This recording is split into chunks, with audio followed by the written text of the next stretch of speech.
God, and here he's speaking of himself in plural and singular pronouns. Everything now is upside down. I had this warm feeling come over my body from head to toe. The synagogue was a big part of our life. My father, over the years, was president of the synagogue. We observed all the holidays. We were always looking back on what God had done in the past, and I began to ask myself, what is God doing now? Why are we always looking back? In my early 20s, I drifted away from the synagogue. I was looking for meaning and purpose in my life. I started searching down different avenues, Eastern religions, transcendental meditation. After I had exhausted all avenues, I sold everything and went to a maritime school and started shipping out on merchant ships for 11 years. I spent a lot of time in the Far East and in Eastern Europe and South and Central America. And wherever I went, I would go to a synagogue and then a house of worship for that particular culture. But I always took with me my Torah and Tanakh, the Hebrew Scriptures, and rabbinic literature.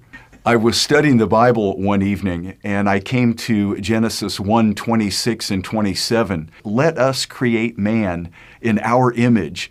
In our image, let us create man, male and female. And I'm thinking to myself, how can God be us and him at the same time? And when I spoke to my rabbi, the answers that he gave me just didn't resonate with me. As I was continuing to study, I noticed the personal relationship that God had with our fathers, with Abraham and Isaac and Jacob and Moses and Joshua. God spoke with them and they made sacrifice and made altars, and I didn't have that relationship with God. At the synagogue, no one had that personal relationship, so I began to pray, God, I want to know you like our fathers. As I continued my study through the law of Moses, the prophets, and the writings, a resume of the Messiah began to develop. What family he would be born into, what lineage, when he would come. It built a very strong case for Yeshua, Jesus, the Messiah.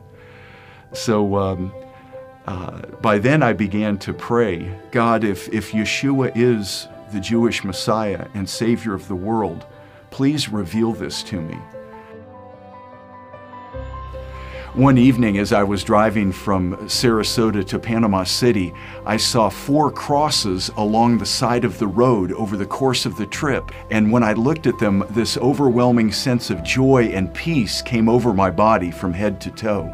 From that moment on, I began to think of Jesus. His name would just appear in my mind, and I would have this overwhelming feeling of joy and peace and contentment.